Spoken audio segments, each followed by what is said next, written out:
I walked into my brother's wedding reception and found my seat at the family table. The nameplate was gold calligraphy on thick cream cardstock. Beautiful. Except it didn't have my name on it. It read, "Charity Case," not a nickname, not a joke I was in on. Just those two words, centered perfectly where my actual name should have been. The couple next to me stared. Someone's aunt whispered to her husband. I felt my face go hot. I picked up the little card, turned it over. Nothing on the back, just "Charity Case" in elegant script, like it belonged there. I looked across the ballroom. My brother was laughing with his groomsmen. My mother was posing for photos. Nobody met my eyes. So I put the card back down, grabbed my coat, and walked out. My phone started buzzing before I even reached my car. Texts from cousins, from my mother, all asking the same thing. Why did you leave? What's your problem? You're embarrassing him on his big day. Want to know what happens when your own family bets you'll stay silent? Stick around, because I had 3 years of bank records in my car, and I was about to use them. Where are you watching from, and what time is it there? Drop it in the comments. And hit subscribe. You're going to want to see where this goes. Let me back up. I'm the older sibling. By 3 years. But you'd never know it from the way my family talked. My brother was the golden child. Debate team captain. Law school track. The kind of kid parents show off at barbecues. When he graduated high school, they threw him a party for 200 people. Rented a banquet hall. Open bar. A slideshow with a soundtrack. When I finished my associate degree at community college, we went to Applebee's. The 3 of us. My mom spent half the dinner talking about my brother's LSAT prep course. I'm not bitter about that anymore. I learned a long time ago that you can't compete for affection. You were never going to win. So I stopped trying. I worked 2 jobs through school, paid my own rent, bought my own car. When I couldn't afford textbooks, I used the library copies and took photos of the pages on my phone. After I graduated, I got a job in data privacy consulting. Niche field. Boring to most people. But I was good at it. Really good. Within 5 years, I was running my own consultancy. 3 blue-chip clients, retainer contracts. 6 figures a year, low 6, but still, mine. I built it myself. I didn't tell my family the details. Not because I was hiding anything. I just valued my privacy. Ironic, I know, given my job. But I kept records of everything. Every email, every Venmo request I declined, every passive-aggressive text in the family group chat. I had a folder on my desktop labeled Family. 22 subfolders organized by year. I didn't know I'd need them. But I saved everything. 2 months before the wedding, my brother called me. Hey, I need a favor. I was working. I put him on speaker. What's up? So, we're booking the honeymoon. Bora Bora. It's $18,000, but we found this loan with 0 interest for the first year. I waited. I just need someone to co-sign. You know, for the credit check. It's totally fine. I'll pay it off in like 6 months. Maybe 12. You're not buying a house or anything, right? I stopped typing. You want me to co-sign an $18,000 loan for your honeymoon? Come on, it's not like you're doing anything with your credit. I took a breath. I can't do that. Silence on his end. Then a laugh. Not a friendly one. Seriously? It's just a signature. I'm not comfortable with that. Wow, okay, good to know where I stand. He hung up. 10 minutes later, my mom texted. Your brother called. He's hurt. He's family. You should be grateful he even includes you in his life. What are you building that's so important you can't help him? I didn't respond. A week later, his fiancée sent me a message. Guess we know who the selfish one is. Don't worry, we'll figure it out on our own. The next day, she uninvited me from the bridal party.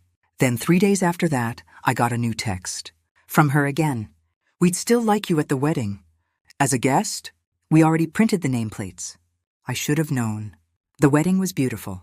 Vineyard venue, string quartet, flowers everywhere. It looked like something out of a magazine.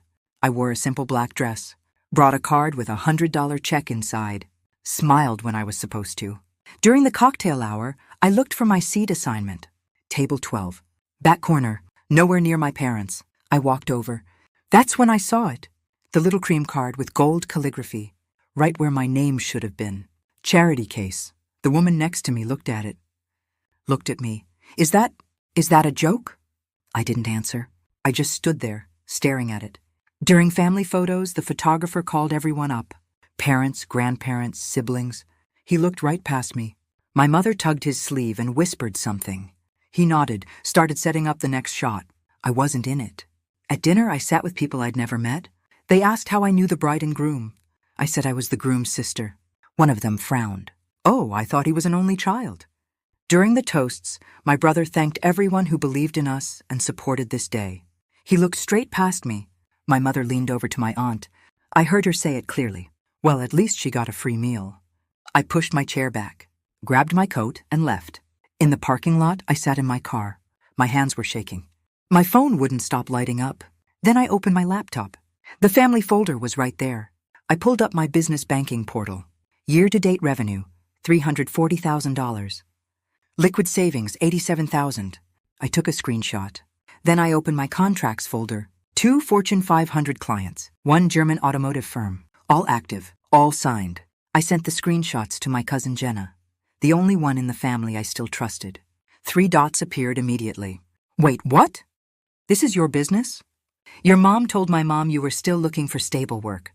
She said they were worried about you. I stared at the screen. She said that? Yeah, like 6 months ago. She said you were barely scraping by. I sat back. For 5 years, I'd kept my finances private. I thought I was just being professional, humble. I didn't need to brag. But my family had filled in the silence with their own story. They didn't misunderstand. They needed me to be the failure. Because if I wasn't struggling, then what did that make my brother? The one who still needed help with rent. The one who needed an $18,000 loan for a vacation. It made him look ordinary. And they couldn't have that. Jenna sent another text. Do they know about any of this? I looked at the wedding venue in my rearview mirror. They're about to. But the money wasn't even the worst part. I pulled up my credit report next. That's when I saw it. Personal loan. $22,000. Opened 4 months ago. Account holder, my name. My social security number. Billing address, my brother's apartment. I never applied for this loan. I clicked through the details. It was already 60 days past due. My credit score had dropped 90 points. I felt cold. My phone rang. My mother, I answered. Why did you leave? I didn't say anything. You embarrassed your brother. On his wedding day. Do you know how that looks? Did you know about the loan? Silence. What loan? The $22,000 loan in my name. With his address. I don't know what you're talking about. You're being dramatic. I'm looking at it right now. Well, maybe you forgot. You've been stressed. I hung up. 2 hours later, my brother posted an Instagram story. Sad when jealousy poisons family love. Wish some people could just be happy for others. Praying hands emoji. Broken heart emoji. 340 likes in an hour. Comments poured in. Stay strong, bro. Family can be so toxic. You don't need that negativity. I watched mutual friends unfollow me in real time. My mother left a voicemail. You've always been difficult. Maybe that's why you're still alone. Call me back and apologize or don't bother coming to Christmas. I saved the voicemail. Then I opened my laptop again. I had 72 hours before the loan went to collections. And I had a decision to make. Protect my credit or protect my family's feelings. I called the lender the next morning. I need the full application file for this account. I didn't open it. They put me on hold, transferred me twice. Finally, a supervisor came on. We'll email you the documents within 24 hours. They arrived in 18. I opened the PDF. There it was. A scanned copy of my driver's license, front and back. A forged signature that looked close enough to pass an automated check, and the disbursement details. The money went straight to my brother's checking account. I checked the metadata on the license scan. It was sent from my mother's phone, her iPhone 12. I sat there for a long time. Then I remembered something. I still had access to an old iPad we used to share, linked to my brother's iCloud account from years ago. He'd never removed me. I logged in, scrolled through his messages, found a thread with his fiancée 2 weeks before the loan was opened. Him. Mom got me the license scan. Easy money. They'll never check. Her. LOL, your sibling is so clueless. Him. Right? And if it goes south, we'll just say it was a misunderstanding. I took screenshots, printed everything, then I called a lawyer. Not just any lawyer, a former client who owed me a favor. Now I had proof, but I still didn't know why they thought they'd get away with it. My lawyer made some calls. Turns out, it's pretty easy to pull financial profiles if you know where to look. My brother had $61,000 in credit card debt, 3 missed car payments, and here's the part that made everything click. He'd failed the bar exam, twice. The job offer from the law firm? Rescinded. He wasn't a lawyer. He was working part-time at a legal temp agency. My lawyer sent me one more thing, a Venmo ledger. My mother had been sending my brother $4,200 a month for the last 18 months. That's $75,600. The wedding cost $90,000, all of it financed on credit. They were drowning, and I was the perfect cover story. The struggling sibling, the charity case. It justified the money my parents were pouring into him. If I was worse off, then he was doing fine by comparison. And my credit? Clean, available, easy to use. If I complained, I'd look bitter, jealous. The nameplate wasn't an accident. It was insurance. Humiliate me in front of the whole family, and I'd be too ashamed to fight back. They were betting I'd stay silent. They were wrong. I knew exactly what I had to do. And I knew they'd never see it coming. I didn't yell. I didn't cry. I just moved. First, I filed a police report for identity theft and fraud. Case number assigned within 48 hours. Then I froze my credit with all 3 bureaus: Experian, Equifax, TransUnion. My lawyer drafted a cease and desist letter. Sent to my brother, my mother, and his fiancée, now wife. It demanded repayment of the $22,000 plus legal fees. 14 days to respond. We copied the loan company. Sent them the forged documents, the metadata, the text messages. Within 48 hours, the loan was flagged and transferred out of my name. Then I did something else. I wrote an email, calm, factual, no insults. Attached every receipt, bank statements, the fraud report, the text thread, the Venmo ledger. I addressed it to 47 people, aunts, uncles, cousins, family, friends. Subject line, setting the record straight. I saved it in my drafts folder, scheduled to send automatically if my brother or mother retaliated publicly within the next 2 weeks. Then I changed every password, every security question, every banking PIN. I blocked my mother and brother on every platform. And I waited. I gave them 2 weeks. They lasted 3 days. Day 3. My phone rang. Unknown number. I answered. This is Jonathan Reddick. I'm calling on behalf of your brother. He'd like to discuss a settlement. His lawyer? Put him on. There was a pause. Muffled voices. Then my brother's voice, shaking. Hey, look, we need to talk. I'm listening. The loan company flagged everything. They referred it to their legal team. They're saying I'm liable for the full amount plus fees. Silence. And Mom's freaking out. I don't have $22,000. You had it 4 months ago. That was different. How? He didn't answer. My mother's voice broke in. She'd been on the line the whole time. This is ridiculous. You're going to destroy this family over money? I didn't raise my voice. You forged my signature. You stole my identity. You tanked my credit. And you humiliated me at a wedding in front of 100 people. It was a joke. It wasn't. My lawyer's voice cut in. Mrs. Callahan, Mr. Callahan, we have the text messages. We have the metadata. We have the Venmo records showing $75,600 in transfers. If you'd like to avoid criminal charges, I suggest you stop talking and start listening. Dead silence. Then my brother. What do you want? I took a breath. A written repayment plan. $10,000 up front. $400 a month until it's paid. A public apology on Instagram. And 0 contact from either of you for 1 year. I don't have $10,000. Then find it. More silence. His lawyer spoke. We can do $8,000 up front. Borrowed from the bride's family. The rest on the payment plan. I looked at my lawyer. She nodded. Fine. And the apology? My brother asked. Tonight, public, no excuses.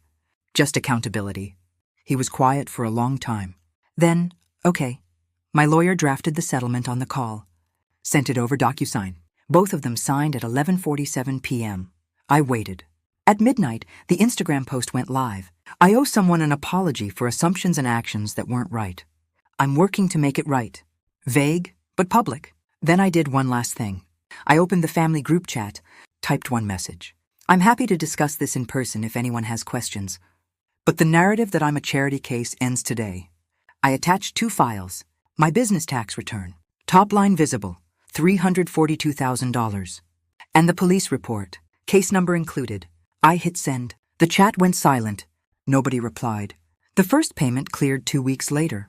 $8,000. Exactly as agreed. The monthly payment started the next month. $400, on time. My credit score recovered within 90 days. Jumped from 610 back to 742. My brother's marriage? Rocky. His wife's parents were furious about the loan. Rumor has it they're paying for couples therapy. He still hasn't passed the bar. My mother sent one text after 6 months. "I'd like to talk when you're ready." I didn't reply. I'm not ready. Maybe I never will be. And that's okay. 3 cousins reached out privately. Real apologies. They said they'd believed the story about me struggling because that's what they'd been told for years. One of them said, "I should have just asked you directly." Yeah, you should have. But I accepted the apologies. Boundaries don't mean burning bridges. They just mean building gates. I landed a 4th major client 2 months after the wedding. A 7-figure contract over 3 years. I started therapy. Turns out being right doesn't heal you. Boundaries do. A year later, I got invited to my cousin's wedding. I almost didn't go. But I did. My nameplate was there, at the family table. It had my actual name on it. I stayed for 1 drink. Congratulated the couple. Then I left early. Not because I was angry, because I had a life that didn't need family validation anymore. Last month, I donated $5,000 to a financial literacy nonprofit. In my own name. They put it on the donor wall. I saw my mother's reaction in a photo someone posted. She was standing in front of it at some charity event. She looked confused. Good. Here's what I learned. Your worth isn't defined by who underestimates you. And silence isn't peace. It's just delayed pain. If you've ever been the scapegoat in your family, drop a black heart in the comments. And tell me, would you have sent that email to the whole family, or would you have handled it differently? Subscribe if you want more stories about boundaries, receipts, and taking your power back. I'll see you in the next one. Oh, and one last thing. This story is a fictionalized dramatization. It is not legal or financial advice. If you're dealing with identity theft or family fraud, please consult a licensed attorney in your area. Take care of yourself. You deserve better than a nameplate that doesn't even have your name on it.